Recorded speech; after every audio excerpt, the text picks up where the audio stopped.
কেন্দ্রীয় বিএনপি নেতারা সেখানে যাবেন তাদের আমোদ প্রমোদের জন্য কম বয়সী মেয়ে সাপ্লাই দেওয়ার জন্য 17-18 বছর বয়সী। সিমিলার ঘটনা যদি জামাতের ক্ষেত্রে হইতো কিংবা শিবিরের ক্ষেত্রে হতো তাহলে আপনি এতক্ষণে দেখতেন এই ঘটনায় জামাত নিষিদ্ধের জন্য দেশব্যাপী আন্দোলন শুরু হয়ে যেত, এই ঘটনায় শাহবাগ অবরোধ করা হতো, এই ঘটনায় প্রগতিশীলরা বিরাট বিরাট মিছিল নামাতো, এই ঘটনায় প্রথম আলো, ডেইলি স্টার যুগলবন্দি কলাম লিখত। গতকালকে বিএনপি নেতার এক পোস্টে হাহা দেওয়ায় একজনকে ধরে মারা হচ্ছিল, তার মা তাকে ছুটানোর জন্য আসার পর সেই মাকে পিটিয়ে মারা হয়েছে। কারা করেছে? বিএনপি ছাত্রদলের লোকজন করেছে। আপনি কোথাও পায়ের গোড়ালি কেটে দিবেন, সাথে সাথে সেন্ট্রাল ছাত্রদলের বিবৃতি যে এখানে শিবির জড়িত। অর্থাৎ আপনি কোথাও একটা হামলা করবেন, আপনার মধ্যে এই নিশ্চয়তা আছে যে আমার নেতারা তো আমাকে জাস্টিফাই করার জন্য রেডি, আমাকে সেভ করার জন্য রেডি। আপনি যখন দলের ভিতরে এই ধরনের ফ্রি পাস দিয়ে রাখবেন যে যে যা খুশি করতে পারবা, আমরা রেডি তোমাদের সেভ করার জন্য, তখন দলের মধ্যে তো সেই প্র্যাকটিসটা হবেই। ছাত্রদল যদি পায়ের গোড়ালি কাটা বন্ধ করে দেয়, ছাত্রদল যদি মিছিল ককটেল মারা বন্ধ করে দেয়, থানায় হামলা করা বন্ধ করে দেয়, তাহলে যে সমস্যাগুলো আর থাকে না। দেখেন, তাদের কথা মতো আমি যদি গুপ্ত হয়েও থাকি, তবুও কি আমাকে মারার কোনো রাইটস তাদের আছে? ছাত্র দল বারবার যেটা বলতে চায় যে আপনাদের রাজনীতিটা প্রকাশ্য না, যে গুপ্ত একটা ছোট্ট শব্দে অনেক বড় রাজনীতি। আচ্ছা, এই ব্যাপারটা ছাত্রদলের ভাইয়েরা সকল প্রোগ্রামে বলে থাকেন, তাদের রাজনীতি মূলত কাউকে গুপ্ত নেগেটিভ দেওয়ার উপরে, ট্যাগিং দেওয়ার উপরে দাঁড়ানো। আমরা গতকালকে ঢাকা ইউনিভার্সিটিতে বিশাল নবীনবরণ আয়োজন করা হয়েছে। সেখানে সারাদিন সকাল থেকে রাত 10টা পর্যন্ত 3টা স্লটে প্রায় 4000 শিক্ষার্থীকে নবীনবরণ আমরা বরণ করেছি। ছাত্র শিবিরের সেখানে বিশ্ববিদ্যালয়ের সকল দায়িত্বশীল এবং কর্মী যারা ছিল সবাই দিন রাত পরিশ্রম করেছে। আপনি একদম মিডিয়ার সামনে, প্রকাশ্যে সকল মিডিয়া গেছে, আপনারাও গেছেন, সবার সামনে এভাবে আপনি প্রোগ্রাম করবেন, আপনি বিক্ষোভ মিছিল করবেন, আপনি রেগুলার কর্মসূচি করবেন, এরপর আপনাকে শুনতে হবে আপনি গুপ্ত। দেখেন, মজার বিষয় হলো ছাত্রদলের এই যে আগ বাড়িয়ে কোথাও হামলা করা এবং এইটার জাস্টিফিকেশন হিসেবে গুপ্ত শব্দটাকে হাজির করা, এটা যে শুধু ক্যাম্পাসে হচ্ছে তা কিন্তু না।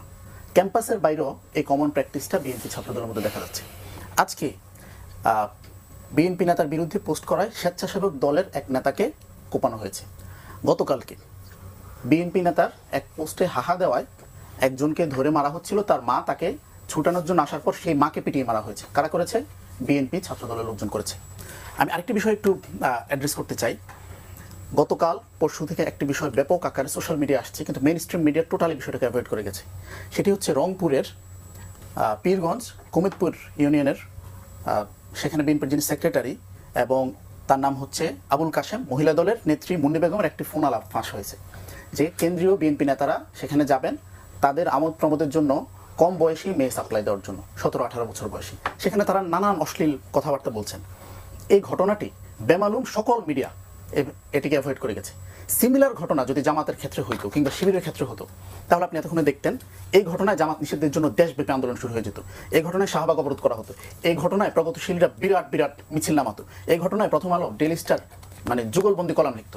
আপনি যখন মিডিয়া যখন এই ধরনের পক্ষপাত দুষ্ট আচরণ করে, বিএনপিকে যখন এরকম একটা প্রকাশ্য অন্যায়ের একটা ফ্রি পাস দেওয়া হয়, তখন বিএনপির পক্ষে নতুন ফ্যাসিস্ট হয়ে ওঠাটা সহজ হয়। আমরা চাই বিএনপি ফ্যাসিস্ট না হোক, কিন্তু বিএনপির ক্রমাগত যেই আচরণ এবং সেই আচরণকে সবাই মিলে যেভাবে জাস্টিফাই করার জন্য উঠে পড়ে লেগেছে।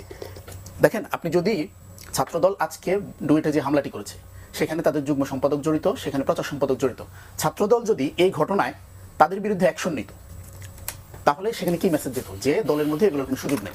আপনি কোথাও হামলা করবেন, সেন্ট্রাল ছাত্রদল সভাপতি সেক্রেটারির সাথে সাথে বিবৃতি রেডি যে এই ঘটনায় শিবির জড়িত। আপনি কোথাও পায়ের গোড়ালি কেটে দিবেন, সাথে সাথে সেন্ট্রাল ছাত্রদলের বিবৃতি যে এখানে শিবির জড়িত। অর্থাৎ আপনি কোথাও একটা হামলা করবেন, আপনার মধ্যে এই নিশ্চয়তা আছে যে আমার নেতারা তো আমাকে জাস্টিফাই করার জন্য রেডি, আমাকে সেভ করার জন্য রেডি। আপনি যখন দলের ভিতরে এই ধরনের ফ্রি পাস দিয়ে রাখবেন যে যে যা খুশি করতে পারবা, আমরা রেডি তোমাদের সেভ করার জন্য, তখন দলের মধ্যে তো সেই প্র্যাকটিসটা হবেই। ছাত্রদল যদি পায়ের গোড়ালি কাটা বন্ধ করে দেয়, ছাত্রদল যদি মিছিল ককটেল মারা বন্ধ করে দেয়, থানায় হামলা করা বন্ধ করে দেয়, তাহলে যে সমস্যাগুলো আর থাকে না। দেখেন, তাদের কথা মতো আমি যদি গুপ্ত হয়েও থাকি, তবুও কি আমাকে মারার কোনো রাইটস তাদের আছে? ক্যাম্পাসে অনেকগুলো ক্যাম্পাসে গত 2-2.5 বছর ধরে আন্দোলন হচ্ছে, কোনো ক্যাম্পাসে কোনো আন্দোলনকারী এক গ্রুপের সাথে আর গ্রুপের তো কোনো দ্বন্দ্ব হয়নি। দ্বন্দ্ব হতে পারে কিন্তু কেউ হাতাহাতি তো করে নাই, এভাবে প্রকাশ্য মারধর তো করে নাই। তাহলে তাদের গুপ্ত বলে তাদের কেন হামলা করতে হবে? ছাত্রদলের প্রবলেমটা হয়ে গেছে, তারা এখনো 90 দশকে পড়ে আছে। তারা ভাবছে যে গায়ের জোরে, পেশি শক্তির জোরে হল দখল করতে পারবে, ক্যাম্পাস দখল করতে পারবে। আমি একটু সময় নিচ্ছি। যদি ছাত্রদলের এই যে পুরনো মাইন্ডসেট 80-90 দশকের, তারা বুঝতে পারছেন যে এখন প্রত্যেকটা ঘটনা ফ্যাক্ট চেকিং হয়। এখন শিক্ষার্থীরা চোখ বন্ধ করে আর কোনো কিছু অ্যাকসেপ্ট করতেছে না। আপনি শিবিরের উপর দায় চাপালেও শিক্ষার্থীরা এটা ফ্যাক্ট চেকিং করবে, আপনি দায় না চাপালেও ফ্যাক্ট চেকিং করবে। যদি ছাত্রদল তার এই আদুভাই মার্কা যে নেতারা আছে তাদেরকে দল থেকে সসম্মানে বিদায় দিয়ে যারা ইউনিভার্সিটির রানিং স্টুডেন্ট তাদের হাতে নেতৃত্বটা দিতে পারতো, তাহলে আমার বিশ্বাস ছাত্রদলের মনস্তাত্ত্বিক একটা পরিবর্তন এবং প্র্যাকটিসের মধ্যে একটা বেটারমেন্ট দেখতে পেতাম।